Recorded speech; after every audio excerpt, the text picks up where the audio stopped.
This is going to be a review video covering Standard 7 of the USVA History Curriculum, and it's going to be about the Civil War and Reconstruction. And I do have to say that I'm sorry, I do go a bit beyond the standards in a bit of it, but it's hard to talk about the Civil War and not talk about some of the things that I do mention in the video, so I hope you enjoy. The standard reads, the student will demonstrate knowledge of the Civil War and Reconstruction era and their importance as major turning points in American history by A. Evaluating the multiple causes of the Civil War, including the role of the institution of slavery as a principal cause of the conflict. B. Identifying the major events and the roles of key leaders of the Civil War era, with emphasis on Abraham Lincoln, Jefferson Davis, Ulysses S. Grant, Robert E. Lee, and Frederick Douglass. C. Analyzing the significance of the Emancipation Proclamation and the principles outlined in Lincoln's Gettysburg Address. D. Examining the political and economic impact of the war and Reconstruction, including the adoption of the 13th, 14th, and 15th Amendments to the Constitution of the United States. E. Examining the social impact of the war on African Americans, the common soldier, and the home front, with emphasis on Virginia. F. Explaining post-war contributions of key leaders of the Civil War. The essential understandings that the state of Virginia are going to want you to know. For starters, the mounting sectional tensions and a failure of the political will led to the Civil War. Next, the secession of southern states triggered a long and costly war that concluded with Northern victory and resulted in the restoration of the Union and emancipation of the slaves. And next, the Civil War put constitutional government to its most important test as the debate over the power of the federal government versus states' rights reached a climax. The survival of the United States as one nation was at risk, and the nation's ability to bring to reality the ideas of liberty, equality, and justice depended on the outcome of the war. Other essential understandings include Lincoln's Gettysburg Address said that the United States was one nation, not a federation of independent states. For Lincoln, the Civil War was about really preserving the Union as a nation of the people, by the people, and for the people. Lincoln also believed that the Civil War was fought to fulfill the promise of the Declaration of Independence and was a second American Revolution. He described a different vision for the United States from the one that had prevailed from the beginning of the Republic to the Civil War. Next, the war and Reconstruction resulted in Southern resentment toward the North and Southern African Americans, and ultimately political, economic, and social control of the South returned to the whites. More include the economic and political gains of former slaves proved really to be temporary. Although slavery ended, African Americans did not achieve full equality during the next 100 years. During the war, for the common soldier, warfare was brutal and camp life was lonely and boring. Many soldiers returned home wounded or disabled. On the home front, women were required to assume non-traditional roles. And then enslaved African Americans seized the opportunity presented by the approach of Union troops to achieve their freedom. And the last two essential understandings are, after the Civil War, both Robert E. Lee and Ulysses S. Grant urged reconciliation between the North and the South. And then, after the Civil War, Frederick Douglass became the leading spokesman for African Americans in the country. So now that I've talked about the essential understandings and what you're really meant to be kind of getting out of this video, let's talk about the questions that you really should be thinking about as we move forward. So, for starters, what were the causes of the Civil War? Next, what were the major military and political events of the Civil War? Who were the key leaders of the Civil War? Why did Southern states secede? Did any state have a right to leave the Union? Was Lincoln right to use military force to keep the Union intact? How did the ideas expressed in the Emancipation Proclamation and the Gettysburg Address support the North's war aims? What was Lincoln's vision of the American nation as professed in the Gettysburg Address? More essential questions include, what were the consequences of the war and ultimately Reconstruction? How did the Civil War affect African Americans and the common soldier? What was the war's impact on the home front? And then the last question that they want you to think about is, what were the post-war contributions of some major players like Ulysses S. Grant, Robert E. Lee, and Frederick Douglass? Okay, so let's start things off with kind of a review of some of the causes of the Civil War, right? So really it's going to come down to sectional disagreements and debates over things like the tariffs, extension of slavery into the new territories. You're going to have a series of failed compromises, and the question's going to come up, of the nature of the Union and ultimately the states within. The things you should really focus on for sure, you have the Missouri Compromise, which is going to be where they draw the line of what's going to be pro-slavery and anti-slavery, and that's going to be a big deal. You're going to have the tariff of 1828 and 1832, which leads to the nullification crisis and whether or not states they have the ability to decide whether or not federal laws they can be nullified, that they don't need them or not. You're going to have Nat Turner's slave rebellion, which is going to further fuel the flames.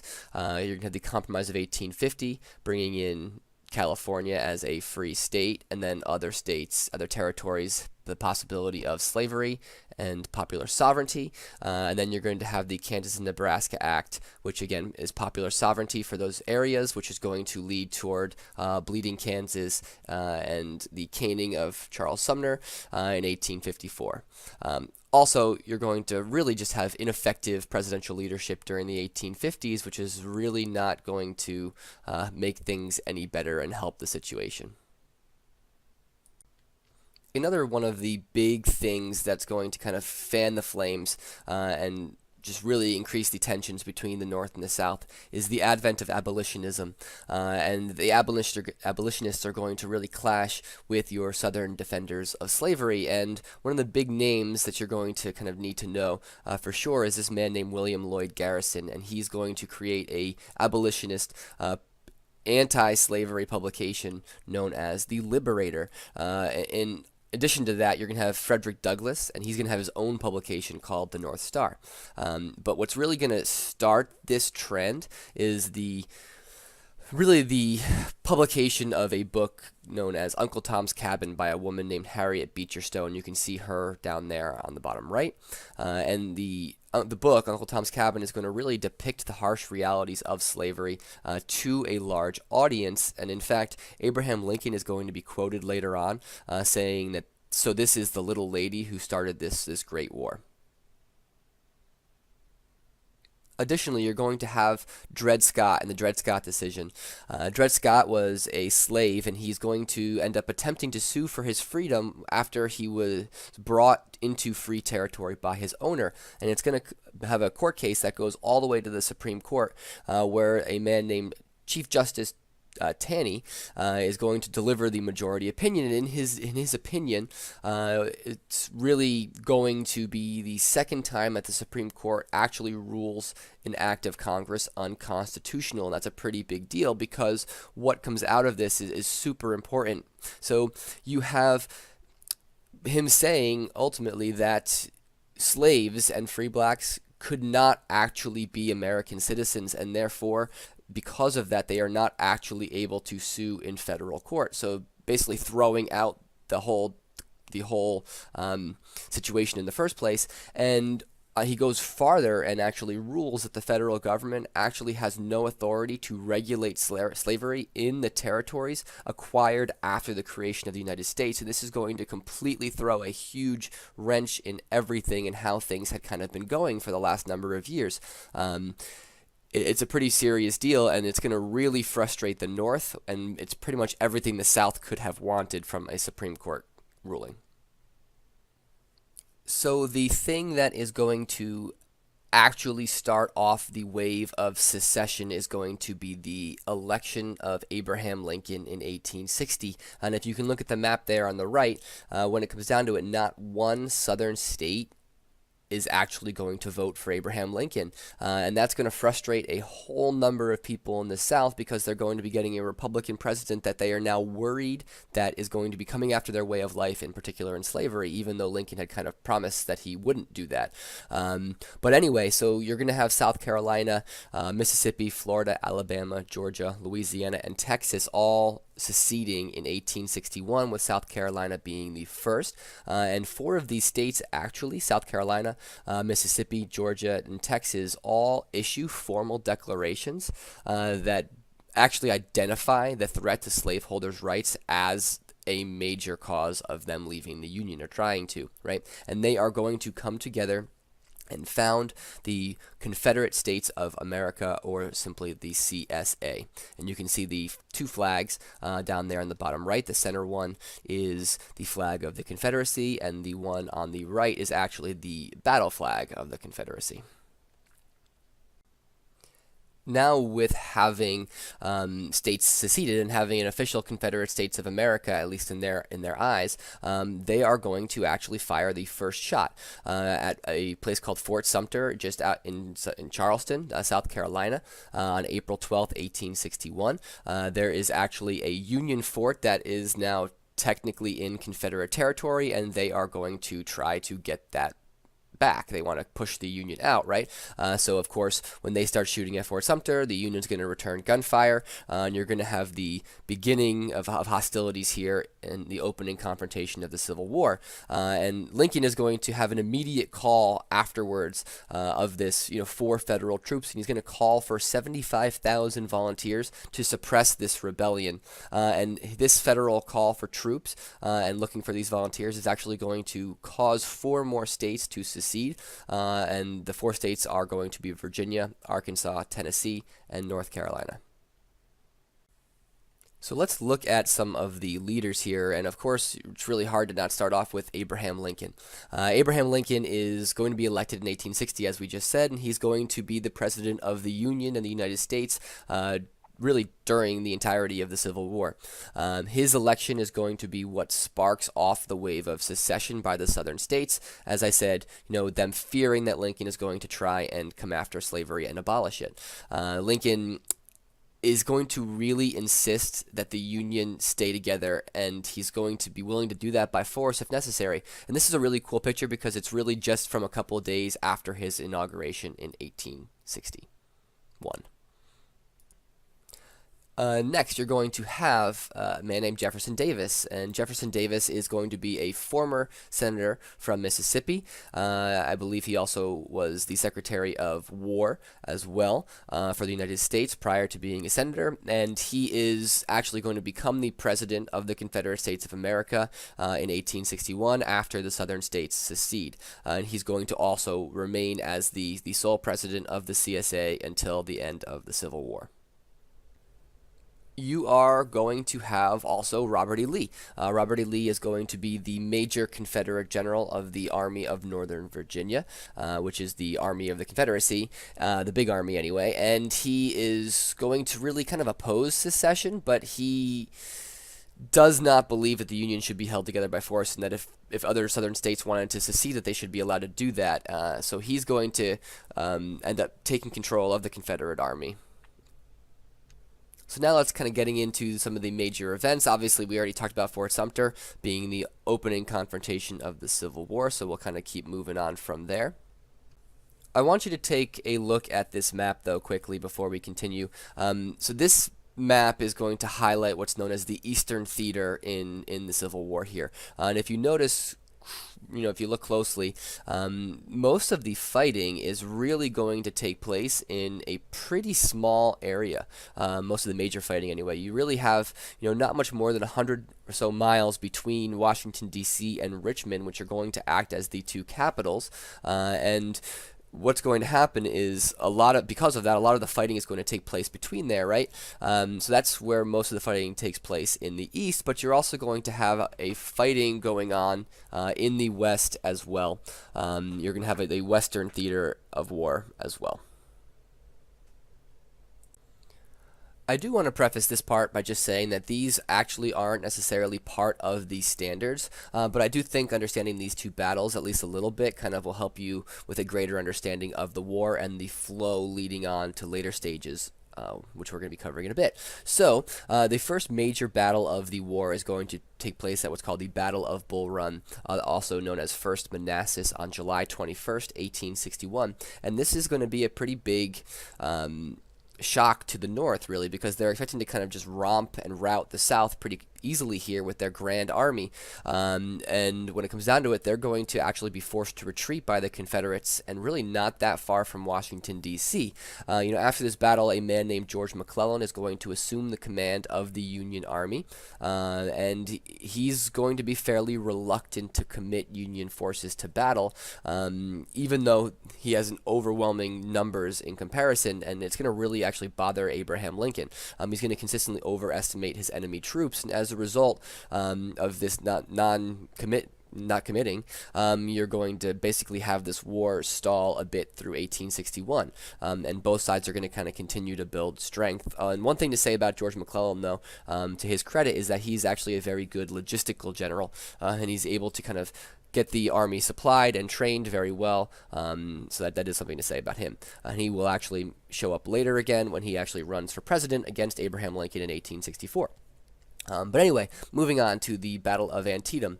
In September 17th, 1862, you're going to have Robert E. Lee looking to actually make a push north and you're going to have the Union repel this advance in a place in Maryland. This is going to be a very serious battle, and it's actually still the single bloodiest day in American history. You have about 3,600 people that are killed outright, and you're going to have over 22,000 casualties. After this, you're going to have Lincoln, who's frustrated with McClellan, actually replace him with another general known as Burnside, with this dissatisfaction. One thing that's important to understand is why Antietam was such a big deal, is that Abraham Lincoln is going to now be able to use it to issue what is known as the Emancipation Proclamation. Right, and then prior to the issuing of this proclamation, the North's main goal was to preserve the Union.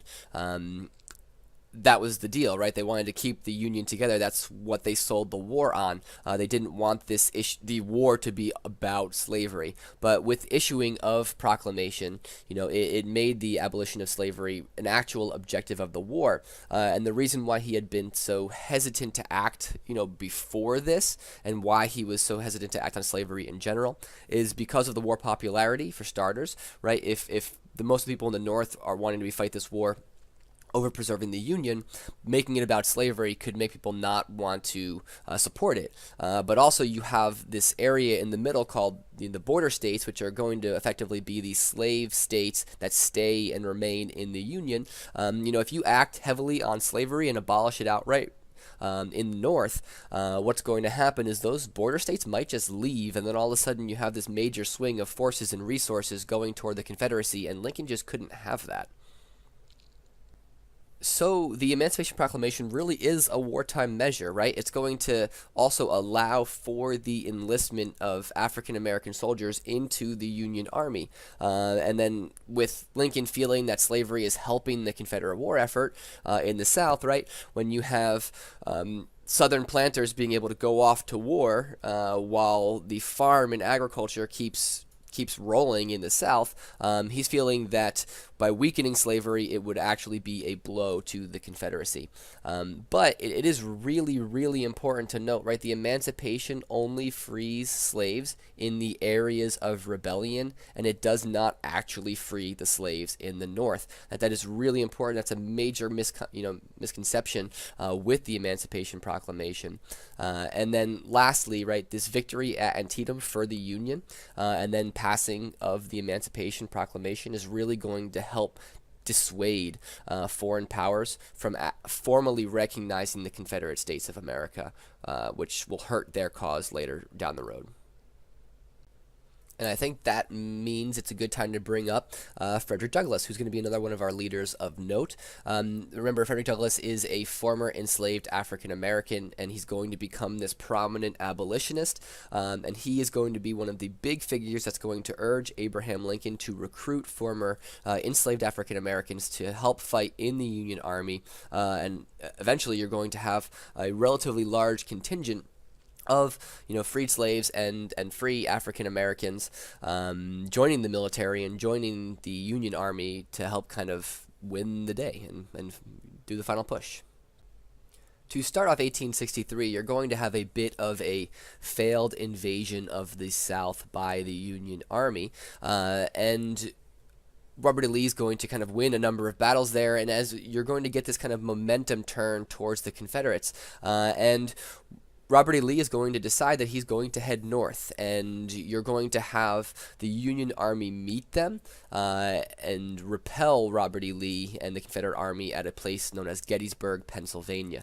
And this is a really important part of this because this is going to be a 3-day battle, and it's actually going to be the deadliest engagement of the Civil War, where you're going to have almost 60,000 casualties, from both sides total. But the reason why it's such a big deal, right, is that Gettysburg is actually in the north, right? It's actually on, in northern territory. It's not just sitting in one of the border states. Gettysburg is also not very far from many major American cities, right? Pittsburgh's not that far. Philadelphia is not that far. Heck, when it comes down to it, Washington, D.C. isn't that far. Heck, even New York, right? That's a pretty big deal. So if the Confederacy had won here and continued that momentum, who knows where they would have gone next? And imagine the Confederate Army marching on New York City, and that was really the goal, right, for the Confederate Army at this point. It was really to turn the popular opinion of the North against the war in order to kind of have them to come to terms and allow the Confederacy to exist and recognize the Confederacy. And if they have been able to win here at Gettysburg, there really wouldn't have been any major army for the Union forces to kind of get in their way from doing that. And that would have been, a pretty serious thing.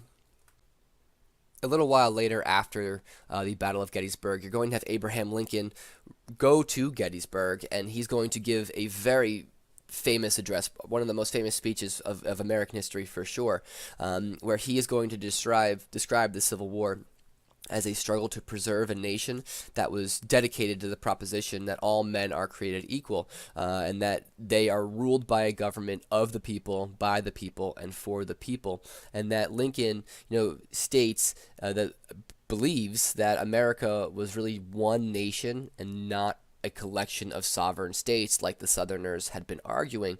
Remember, the Southerners really believed that states, had freely joined the Union and therefore could freely leave, and that's why they attempted to secede. But it goes beyond that. The Gettysburg Address really is just a confirming, really, that the Union is going to see this through till the end. That he talks about the people that died, and that, the only thing that we can do to honor these dead is to continue this through and not let their death be in vain.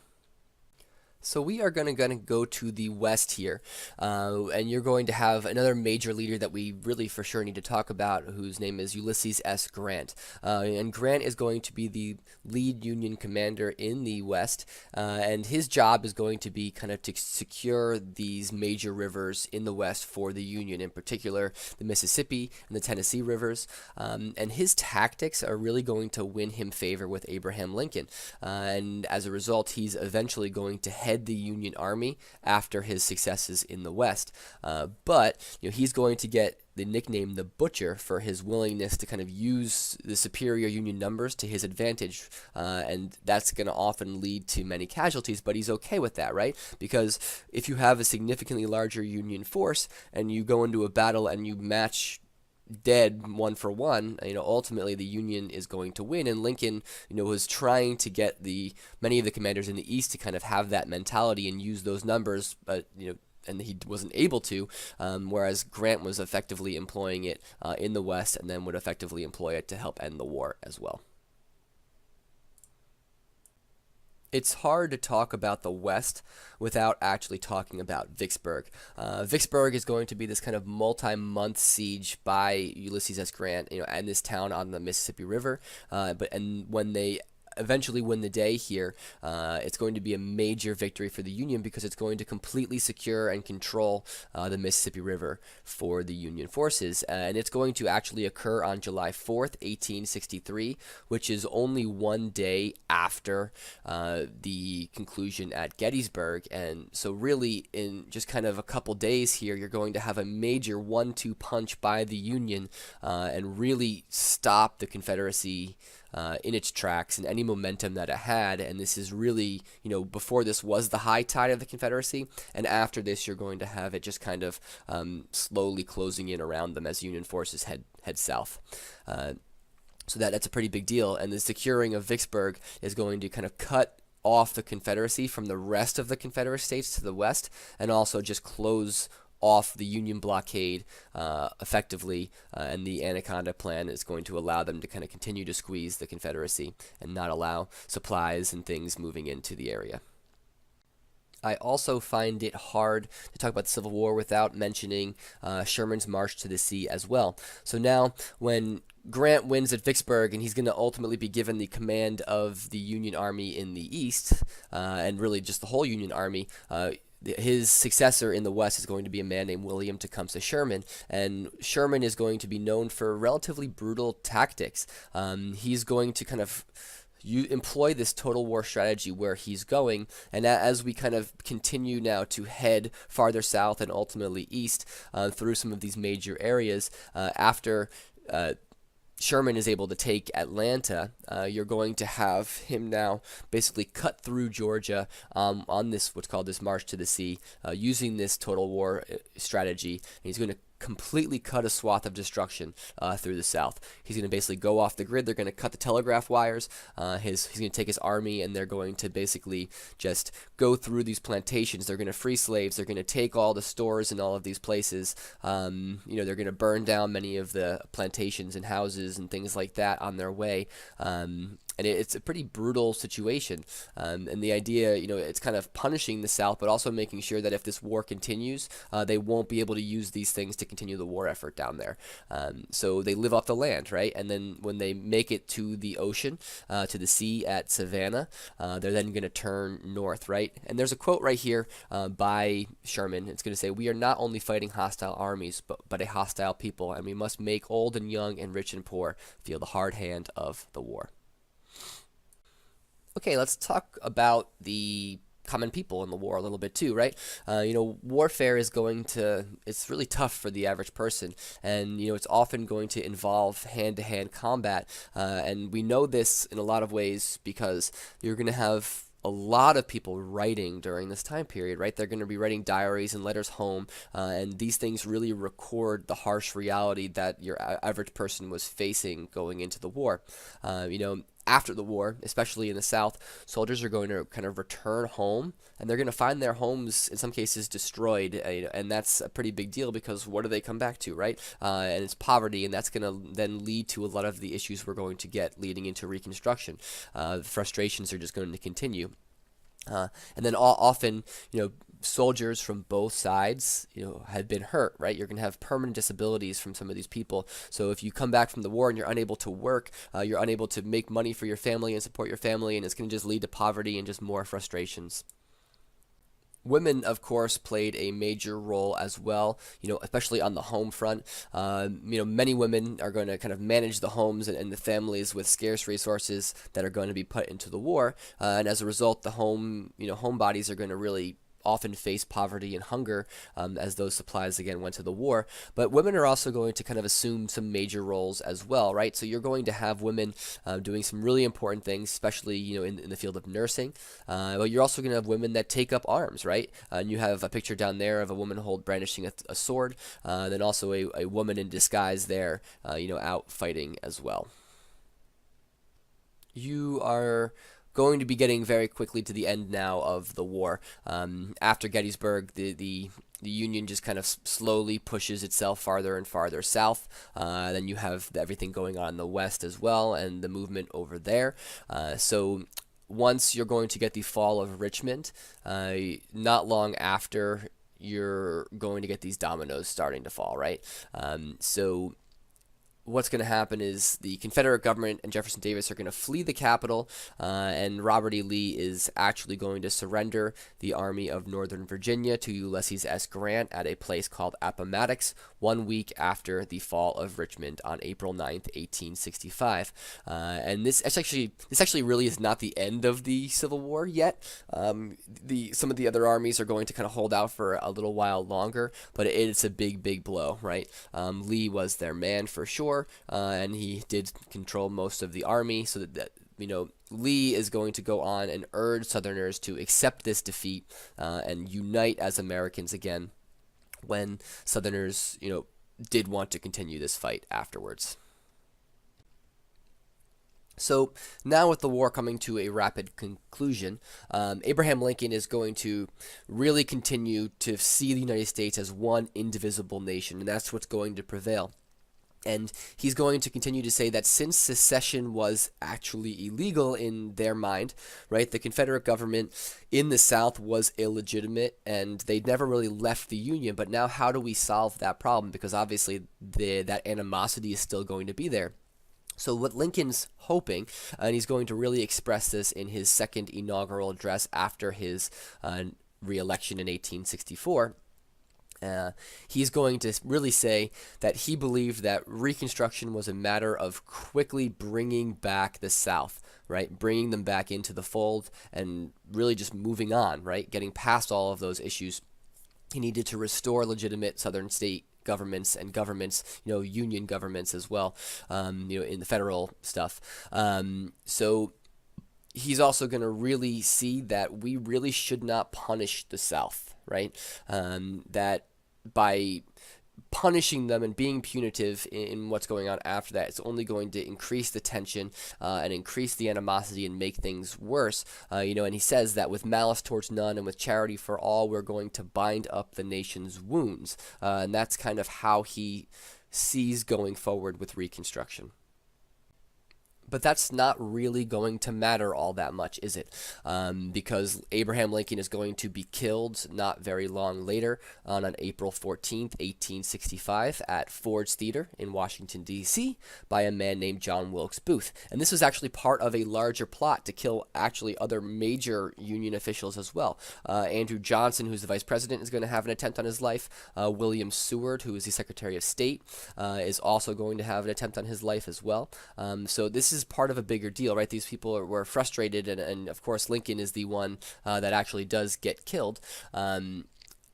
And this is now going to enable a group known as the Radical Republicans to influence the process of Reconstruction in a manner that was much more punitive towards the Confederate States than what Lincoln was looking for, right? And the states that seceded are not actually going to be allowed back into the Union immediately and are going to eventually be put under military occupation. And that's a pretty big deal and a pretty big change of pace compared to what Lincoln was advocating for. So getting into some of the impact of the war now, obviously with the war having been fought mostly in border states or in the South, now the southern states are going to be left, a lot of them going to be pretty devastated by the war, right? And the people are going to be embittered. They're going to be frustrated by the whole situation. Farms, railroads, factories had all been destroyed. Many of them had been destroyed anyway throughout the South. And the Confederate money is going to effectively be worthless.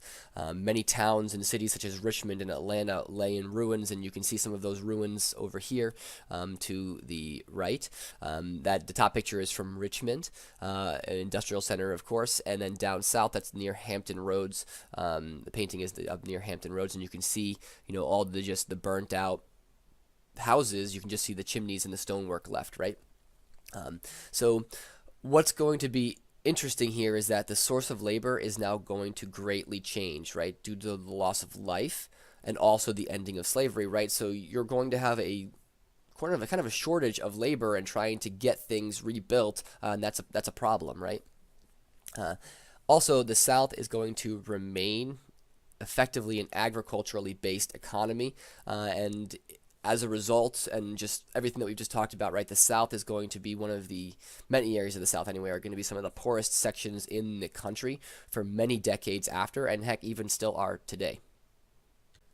In contrast to that, right, with much of the war not really being fought at all on northern soil, the North is going to come out relatively unscathed, and they're going to emerge with a strong and growing industrial economy. The Industrial Revolution is going to seriously take off after the Civil War, and it's going the war in general is going to have laid that foundation for that sweeping industrialization, right? If those industries and those factories were pumping out war goods and things needed for the war, after the war they're going to move to post-war production, and they're going to be creating things that people are going to be looking to buy, and the economy is going to boom as a result in the North. For the next half century or so, you're going to have this economic power of the Industrial Revolution kind of shaping up, right? And then it's also important to note that during this time, not long after the war's conclusion, you're going to have the completion of the transcontinental railroad, and this is going to just intensify the westward movement of settlers into the states between the Mississippi River and the Pacific Ocean. That's going to just be a pretty big deal as well.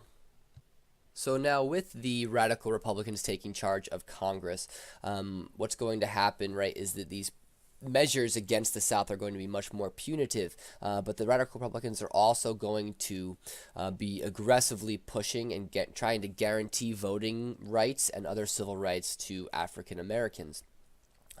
And this is going to lead to some major clashes between the radical Republicans and their leader, a man named Thaddeus Stevens, there up on top. But they're going to, clash with the successor as president, Lincoln's vice president, Andrew Johnson, who had actually been chosen because he actually remained in the Union. He actually didn't leave and didn't when the South seceded, and he was actually from the South, and he's actually a Democrat, the opposite party from Abraham Lincoln. So the thought by Lincoln there was actually to include him, and that's going to look good for the South, and they're going to kind of help reconcile. That would be the whole thought. But when Lincoln dies, now you're going to actually have the presidency changing parties. That's a pretty big deal. So now you're going to actually have Andrew Johnson and the radical Republicans kind of clashing over these civil rights issues and the freedom of slaves and things like that. But between these clashes, you're actually going to get an effort to impeach Andrew Johnson, and it's going to actually fail to remove him from office when he decides to go against a law that was passed by Congress as kind of a trap for him to remove the Secretary of War. But anyway, so that's a pretty big deal, and these guys are going to seriously clash for a number of years afterwards, and the radical Republicans would pass a law. Andrew Johnson would then effectively try to veto a law. The radical Republicans, who had a supermajority, would then pass the law over the veto, and this would continue on and on for a while. Some of the big things that are happening under the radical Republicans is the ability that they have to pass 3 constitutional amendments, which are going to be now come known as the Civil War Amendments. So you will have the passing of the 13th, 14th, and 15th Amendments. And the 13th Amendment is going to be all about abolishing slavery permanently in the United States. The 14th Amendment is going to now say that states are prohibited from denying equal rights under the law to any American. So this is going to obviously include the freed slaves and make them citizens. And then the 15th Amendment is going to be all about voting rights. Voting rights are going to be guaranteed regardless of race, color, or previous condition of servitude. And the easiest way to remember this, in my mind, if you remember that it's the 13th, 14th, and 15th, if you just remember the phrase "free citizens vote," you can remember what they are, right? So the 13th frees the slaves, the 14th makes them citizens, and the 15th then allows them to vote. After the war, it's going to be very tough for the freed slaves, right? Many of them, the slaves down in the South, right? They'd been sort of taken care of, even if the conditions were pretty miserable. Food had been kind of granted to them. They sort of had some crude shelters that you could kind of see, down there in the bottom. And when it came down to it, they were used to it, right? As bad as it was, right? So what's going to happen is after the war, many of these people are going to kind of end up just staying put, right? They don't really have a place to go. A lot of the land ended up being abandoned by the people on those plantations, and they're just going to stay put, and they're going to kind of keep working the land, profiting for themselves for a change. But what's going to happen is you're going to now get Andrew Johnson allowing pardons essentially for these people, and then proceeding to kind of allow and help give the land back to many of the whites that had abandoned the land in the first place. And then when they come back, they're going to come back to these now technically freed men, on their land, and they're going to get into some major disputes over the land. And what's going to happen is they're going to pretty much get their way and get all their land back, forcing the freed slaves off the land. But sadly, you're going to end up with something known as kind of sharecropping as a result. So what happens is these people that are now freed, they don't have any places to go, right? So they end up accepting pretty crummy pay from these plantation owners to work on these plantations, right? And they would be kind of given an area, right? They would be contracted an area to rent this plot of land, and then they would then, as a result, share a percentage of the profits with the landowner. And then after paying for the tools and paying the rent and things like that, they more or less didn't take home anything. So many of them are actually end up working for the same master or the same person that they that had controlled them but prior to the war, and this is going to really lead to a result that's really little better than slavery. It's kind of just forcing them back into this situation. It's more economic slavery than actual physical slavery, obviously, but otherwise they have nowhere else to go. And an agency is going to be created to try to help these freed slaves, right? These freed men. The Freedmen's Bureau is really an important agency. They are trying to help them by distributing food, clothing, medical services, things like that. They're going to help establish schools. They're going to try to help settle land disputes, situations that we kind of just talked about. And the hope. Remember that these people, these freed slaves, are essentially war refugees, right? They don't really own anything. So when this war concludes, they're left with very little. They don't technically have a places to stay and live, so that many of them get stuck in that sharecropping, which we just talked about, or they're just trying to find their way. And that's what the Freedmen's Bureau is there for, trying to help out and trying to get them on their feet. And you can see this little picture here on the right. Let me zoom in a little bit. You can actually see this cartoon in Harper's Weekly. You can see the Freedmen's Bureau agent kind of trying to stem off and hold off these angry white Southerners who are all brandishing weapons, basically trying to hold them off and help and protect the former freed slaves here. Right, with the South now feeling marginalized essentially by the radical Republicans and the laws and things that they're passing, and the punitive measures that the radical Republicans are forcing upon the South, military occupation and the like, what's going to happen is you're going to kind of get the South pushing back now. Remember, right, that you now have African Americans and the freed men down in the South that are now able to vote, and what's going to happen is these Republicans in general are going to really only be able to keep their power in the South legislatively with that new support from the freed men, right? So what's going to happen is you're going to have the South looking to thwart those efforts to vote, and also kind of looking just to preserve a former way of life. You're going to get the advent of a group known as the KKK, who's going to use intimidation in particular, and violence as a means to try to prevent these things, right? Trying to prevent African Americans from voting, trying to get African Americans from trying to get into positions of authority and legislative positions. So it's a pretty big deal, and these people are trying to stem the change. They're trying to they want to preserve their old way of life, right? Which I just said.